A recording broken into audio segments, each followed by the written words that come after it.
Today we are going to be using DAZ 3D and Blender to create abstract animations using arrays and mirror modifiers. Knowing this, you will be able to pull off stuff like this with the concepts I'm going to teach you today.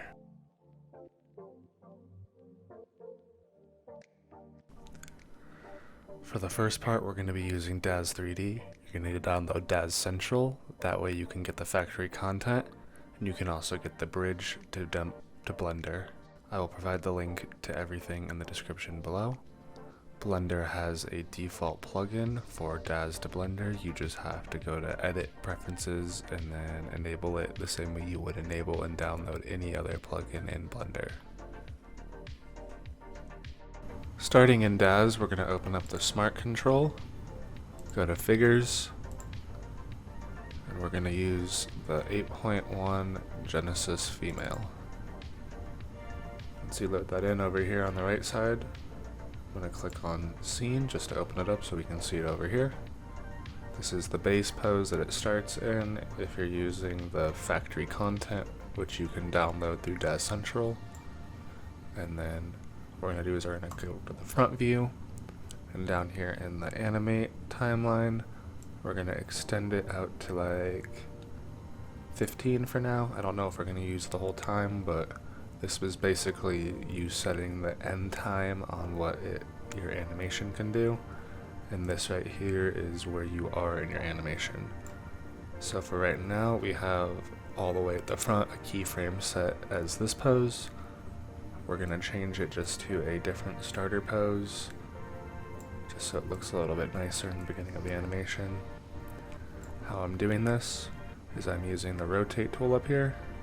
There's different ways to move stuff in DAZ. There's the rotate, which I like the most, because it just allows you to rotate specific things on specific axes. That way you can be a lot more precise with everything. You have the rotate tool, and you have the move tool. The move tool just lets you move it on the axes, but it moves all the other connected points as well. This works okay and pretty good if you're doing it on like a hand or something, because it'll move the hand and the body at the same time. But I mostly like to use just the rotate tool to move everything around. And then there's also this move tool, which again works pretty much the same way, but I like to use the rotate tool. So what we're going to do, now that I went over the tools, is I'm going to use the rotate tool, and this over here to also navigate. This is how you move around in DAZ. It's a little bit different than Blender. This cube, you can click on it, and it's sort of just the 3D gimbal you can move around. I like to just click on the front and the top and stuff. It's a lot easier. It's like hitting 1 and 7 in Blender. But if you want to move up and down, you click on this part right here, which is the move tool, and then you just move up and down. You do the same with this. This is just the rotate. You can rotate with this as well. So now I went over the navigation. I'm just going to set a basic sort of pose by rotating. You can just click on each different joint and each different bone to rotate. I'm only going to be setting one side to start, because then you can, once you set the side you want, you can go over here and click on the top part where it selects the whole entire model, not the sub parts of it. Once you select the whole part, if you're down here in posing, you click on these 3 lines, go to symmetry, change the propagation from none to recursive, and then direction left to right, because we are doing the left side of the model, the right side of the model. If you did the other way, just change that to right to left. Then after you do that, just hit accept. That will make it symmetrical. This is a nice beginning pose. We're just going to start with this. And then down here in the timeline, we're going to drag it to like 3. And we're just going to change the pose on the arms using the rotate tool.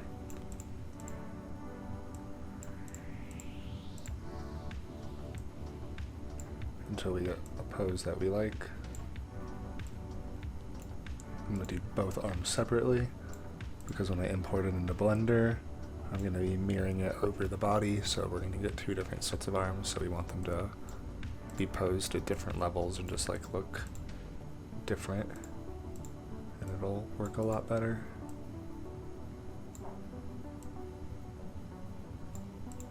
Alright, that's going to be the first pose at 3, so everything is going to go like this in the beginning. Then I'm going to go to 6. I'm going to move everything around again.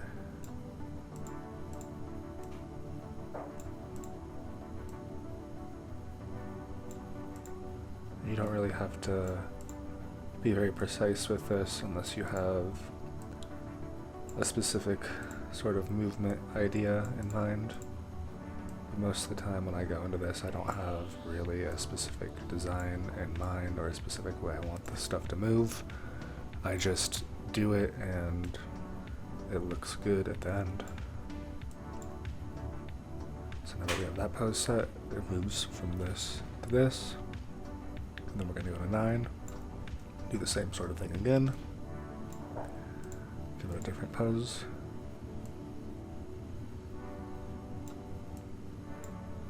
I'm going to try to keep things from going over the middle, because that way when you're mirroring it, it would look all weird because the hands would like go like this and fuse together, and we don't want that. Unless that's what you're going for, and then you can set it like that, but that's not what my goal is with this. So I'm just going to move this around. Sometimes you can see when I'm trying to move stuff around, it doesn't really rotate how you want. So you just have to keep clicking around because it's trying to rotate it how an actual human bone would. So that's why there's constraints on it, because you can't turn your arm completely the wrong way. So it tries to keep it looking realistic so that the art doesn't like go completely off the wall and your arm and head spin around. You can turn those constraints off, but that's one reason I like DAS, because that way it doesn't mess up like the animation in between points. Let's see, we got from this to this. I'm going to go to 12, and this is going to be the last point, because I did 3, 6, 9, 12. I'm just going to do 4 different points. If I want this to loop perfectly, I'm going to need it to be the beginning pose. So one way to do this is we're going to drag it all the way back to the beginning. We're going to go File, Save As, Pose Preset. We'll select an object first. So I guess what that means is go over here, select the top one, the whole Genesis model, and then go to File, Export, File, Save As, Pose Preset. Just going to save it on the desktop as Tut Pose. This popped up. I'm just going to make sure that I have current frame only and I have the model selected. I'm just going to hit accept. And that just put it onto my desktop. So if I move this to the side, I just put it right here. I'm going to drag these over. And now what we're going to do is we're going to go back to the endpoint at 12. And I'm just going to click on, I'm just going to do this for a second. I'm just going to click on this pose right here and just drag it on to the model. And it's just going to assign it as the last pose. That way the first one and the last one are the same. Now that we have that done, that is the base animation for our arms. I'm going to do a little bit more. I'm just going to go back to, let's go to 2 right here. I'm just going to click on the head. Actually, I'm going to click on the lower neck. I'm just going to move the head so the head's not completely static for the whole animation too. So 2, let's go 6, make her look up. And let's go 10, down a little bit, and then 12's already set, so it'll go back to normal. So the head moves up and down. You can have the legs and stuff move, but I'm only going to do an animation on the upper half of the torso, so that's all that matters.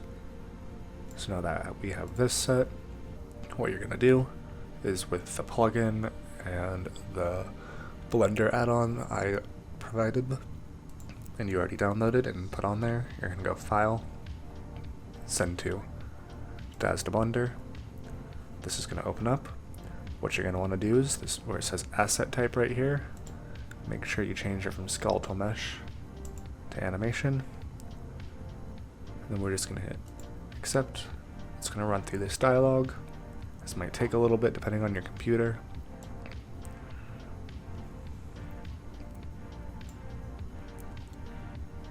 Alright, now that is done, what we're going to do is we're going to open up Blender. I'm using version 3.6, but you can probably do this with any version unless you intend to do like geometry nodes or something, but we're not doing any of that.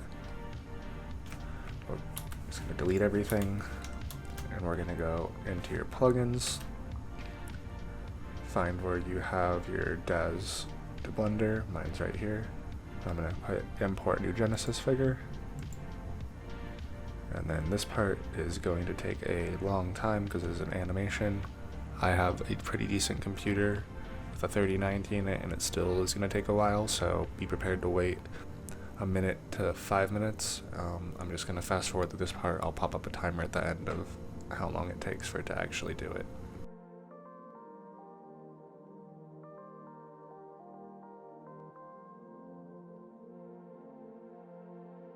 Alright, it imported. Took a while. But now that it's imported, what we're just going to do is we're just going to hit play real quick just to make sure that it seems to be working. And perfect. We are now done with phase 1, which was making the animation from Daz and importing it into Blender. So let's get started on phase 2.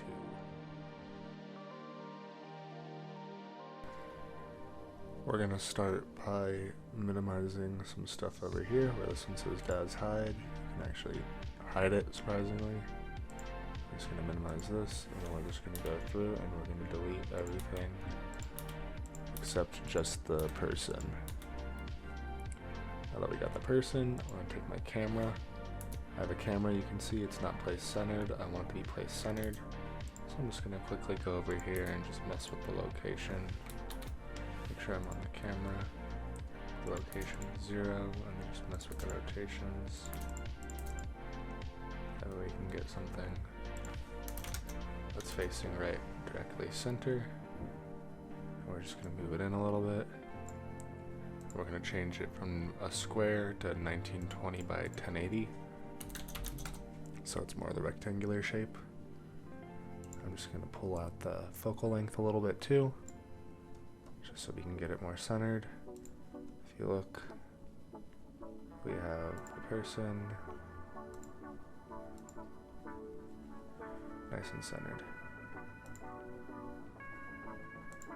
Now that we have that, what I'm going to do is I'm going to start by adding an empty plane axis. This one's going to be the mirror object, so this one can just stay right in the center. And then we're going to click on the mesh of the human. We're going to go into edit mode by hitting tab. We're going to go to face select mode. I'm just going to skip forward a little bit to where the arms are more separated so I can see better. And then if you look, what we're going to do is I'm just going to click down on like this face right here. And by holding Control down and navigating around, I'm just going to select a square like this.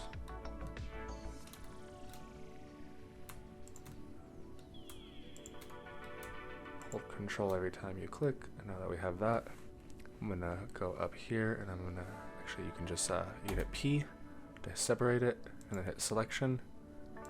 And then click on the face right here that's on the arm. And we're going to hit Control L once we're clicked on this face. It's going to select the whole arm. We're going to do the same thing. Hit P to separate it. And now if we exit out of edit mode and we select these two objects, hit Control J to join them. You can see now we have this, and it's separated and it still moves. So we're going to click on the arm we just did, add mirror. And we're just going to add the empty as the mirror. As you can see, we're already kind of getting this cool effect. Now we just have to do the same thing to this other arm. So same thing, click on the base mesh, hit tab in edit mode. We're going to hit slash on the numpad. This will isolate the object we're looking at, getting rid of the mirrored object just so it makes it a little bit easier to see. We're going to do the same thing by clicking on a face and holding control. We're just going to go around and just select a box. Doesn't necessarily have to be perfect, as long as it goes all the way around. For some reason it's not working, so I'm just going to hit Control Z a couple times. Alright, hold down Control and click again. And we're just going to connect it. P1. And then we're going to hit Control L again. Select the whole arm. Hit P. Separate by selection. Exit out.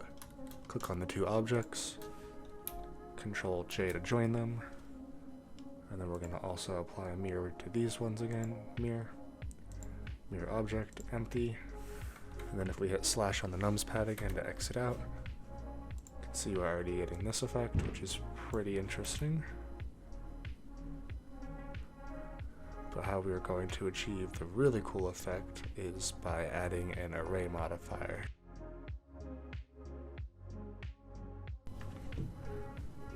Gonna start by putting this show overlays on so we can see everything again. And we're gonna add a plain axis empty again. Just move this one up. I'm gonna put this straight in the middle again, but size it down. We're just gonna rename this. Let's name this left side 1. And we're gonna Alt D while we have it selected, and then right click so it stays in the same place. We just duplicated it in the same place. I'm gonna rename this one right side 1. And then we're gonna go up here and go objects, relation, make single user objects data material. And then we're gonna select this arm right here. We're just gonna hide the mirror real quick. So that's on the right side. So just hit slash again so we can isolate this, and then slash on the numpad. It isolates whatever mesh you're on. It's one of the most nifty shortcuts you can ever use. And now that we have that selected, I'm gonna add an array modifier, and we're gonna put the array modifier before the mirror. And we're gonna turn off the relative offset on the array. And we're gonna go over to the object offset. And the object, we're going to choose the right side, so let's just type RI to get right up. And now we have the empty selected on the right side. We're going to select that empty again, hit slash so we can see everything. We're just going to size this empty up. You can see how it is arraying the arms up here. So we're just going to hit 1 on the numpad so we can see directly what we're supposed to see. You see how we hit slash, but we only had the empty selected because we're moving it. So we're going to hold down shift and click on the arms, and then hit slash again so we can see both. Then click on the empty. We're just going to try to line this up perfectly by just moving it around and sizing it until we get something that overlays. If you go up here into the wireframe mode or the ghost mode, X-ray is what it's actually called, but you can see a little bit easier to get everything lined up. And we're almost there, almost sized up. Perfect. Now that we got it like that, we're just going to go back to the main mesh, and we're just going to turn the count up to like 5 or 6. I'm going to put it at 5 this time. Now that we have that one selected, we're going to go to this right side one. We're actually going to go and delete the left side. Just take the right side one and duplicate that one because it's in the correct position and it's the correct size. And then we're going to rename this one left side. Hit slash to exit out of isolation mode so we can see everything. Select the other arms that don't have the modifiers on it yet. And we're just going to go in and add the array modifier to this one. Put it before the mirror. Turn relative off, turn object on. And this time we're going to choose left side one. Already lined up perfectly because it's the same position for the empty. Now we're going to go back to the beginning. We're going to select or go into camera mode or hit 1, whichever you prefer. And we're going to add some keyframes now. So we're going to take the left side one and we're just going to go at the first. We're just going to hit I to insert. We're just going to insert all of them. And same thing for the right one. Insert all the keyframes. And let's go about 120 frames forward till we're about here. Select the left side and we're just going to hit G and we're just going to move this around until we get it to the position we want. I think this one is still only at 2. Yep, so let's turn this up to 5. Go back to it. And we're just going to move it around. I'm going to move it back on the y-axis. And then size it up maybe. And I'm going to select the other one, the right side one, and do the same thing with it. Mess around with it, size it up. I'm going to move it down. I'm going to rotate it. Not that way, rotate it the other way. Outward a little bit. Maybe on the y-axis. Now that we got that, we're going to insert. And we're going to insert another one here. Now that we have these 2 keyframes, if we watch between them two, we have something like this already. So now that we did that at 120, we're going to go over here. We're going to first up make this a little longer. I'm just going to make it like 480. So we're going to go to 240. And we're going to grab the empties again, and we're going to move them around and rotate them.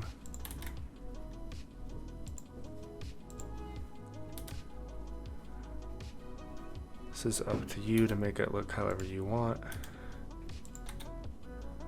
There's really no specific way to do this. As with most of the art I do, I find that it works best if you just kind of go in and just kind of try. You'll probably end up finding the one way and the one thing that looks the coolest. Kind of like how they're disjointed on this one. You don't necessarily have to do that. But one thing about it, when it gets disjointed and not connected to the main body, I'm going to do this for both of them real quick, but I'll show you the example. You can see how you can see to the inner part right there, and that's not really what we're going for. So if we just hit tab on this to isolate it, and then go into edit mode, what we're going to do is we're going to go over to edges, holding down Alt, we're going to click on the edge, and it's going to select pretty much the whole edge loop, and then you're going to hit F, and that'll fill it. You can see it didn't really select enough, so we're just going to Control Z that and select this one too, and then fill it. This isn't perfect, but it's just mostly going to be fixing the sort of weird shadow stuff we get. So now click on the other way with Alt hold down, and then hit F to fill. And then we got this one little weird one right here. So let's click on this. I don't even know if that's going to work. Okay, we'll just leave that as is. And now we have this. Now if we go back, you can see it is more filled in. It's still just going to look kind of wonky right now because I haven't messed with the textures, but it's filled in. And we're going to do the same thing for this other arm too. Just so in case we run into that issue, we don't have to worry about it. So having it selected, click on Alt and select the whole edge loops, and then hit F to fill. Alt, and then F. And now we have this. If we switch to front view, perfect. And then make sure to set the keyframes. And then we're going to go to 360. And then move them again.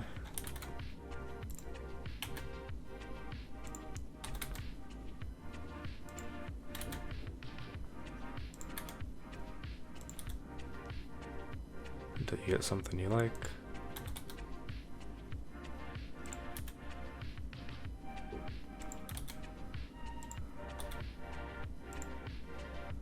And grab the other one.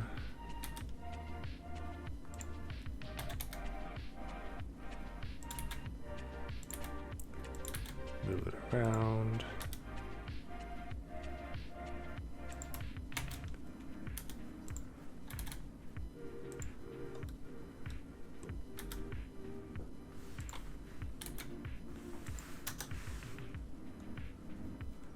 And then add the keyframes again by hitting I on both of them. And then go to the end, which we have set at 480. And we're going to go one more by hitting right on the keypad, so we're 481. And then just select each one of the empties and copy and paste the first keyframe to the last keyframe. That way it will end up being a perfect loop. And if you look at what we got right now, this is the basics of how you can do really cool stuff with arrays. I'm going to go through and add some materials and do a little bit of camera movement and stuff. But this is basically the theory point, and you can continue watching this video or go along and try to experiment and add on to this. I'd be really interested to see if you guys could figure out another way to do really cool stuff with arrays. So that was the end of that phase, and in the next phase we're going to be doing some materials and some final work.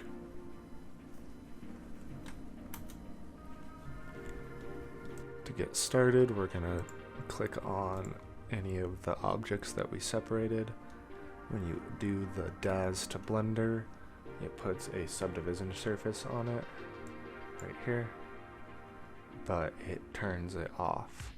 So we're just going to go through and turn them on and put them up to 1, and then just shade stuff smooth.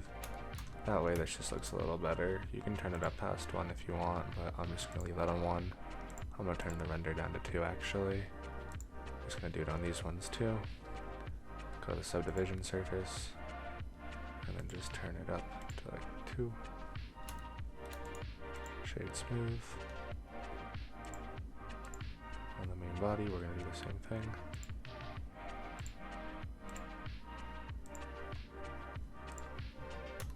Now we have this.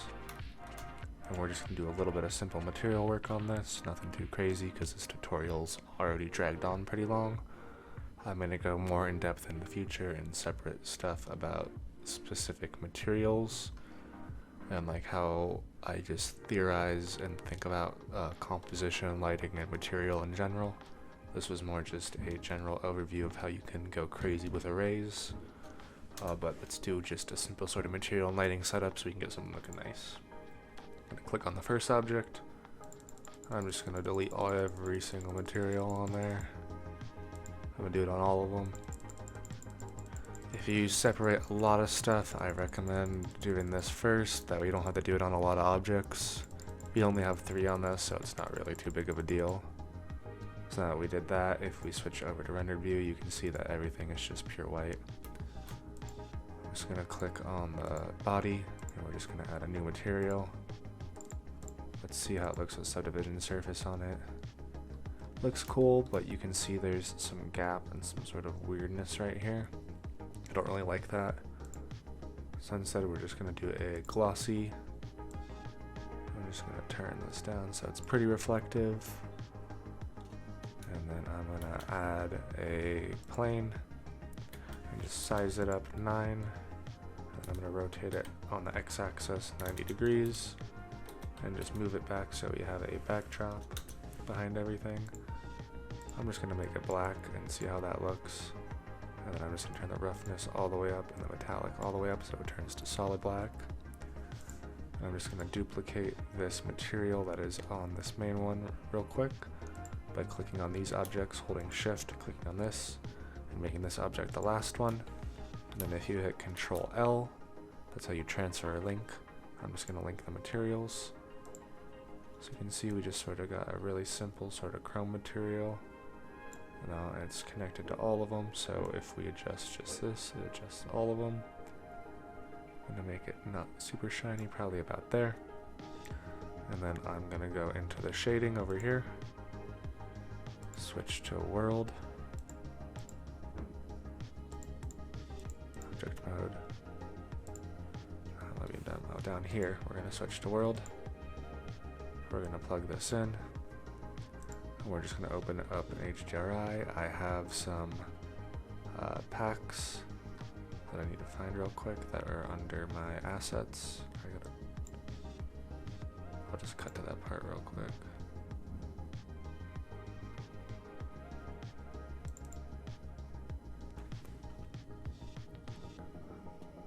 I'm going to open up an HDRI from this HDRI pack. I will link it in the description. I use this all the time. It's an amazing one. It has a pretty cool license. Basically, just don't be mean. And you can use it. And I'm just going to mess with some. Let's try this bottom one first. And then once we have this one imported, we're just going to hit Control T, and that'll do Node Wrangler and just open this up. If you don't have Node Wrangler, enable it. And then we're going to go back to this view. Now that we have this, we're just going to go and just turn the light off so we can just see what that looks like with just the pure HDRI for a second. Turn the strength up a little bit. And then we're just going to rotate it on the Z-axis until we get some sort of lighting and color that we like. I like that it's very simple, but I like the sort of pink and blue hues. Click on the camera again, and I'm just going to rotate the camera down so I can center the person a little bit more. Go back to layout. This is basically what I'm going to leave you guys with. This is a pretty cool sort of technique you can use to do a lot of stuff. Here's some examples I will show you that I have done with this, and I will leave a link to this Blender file and the DAZ file and all the other stuff that you will need to do this in the description below. I really hope you enjoyed this and learned something from it. Please subscribe if you did. I will be making a lot more Blender stuff in the near future. I'm trying to get back in the role of doing this because I got a lot of ideas, and I've been learning a lot and figuring out a lot of new things that I want to share with people. So if you enjoyed this, share it with someone else who would enjoy it, and share your art with me. Thank you for watching. Go out and make something.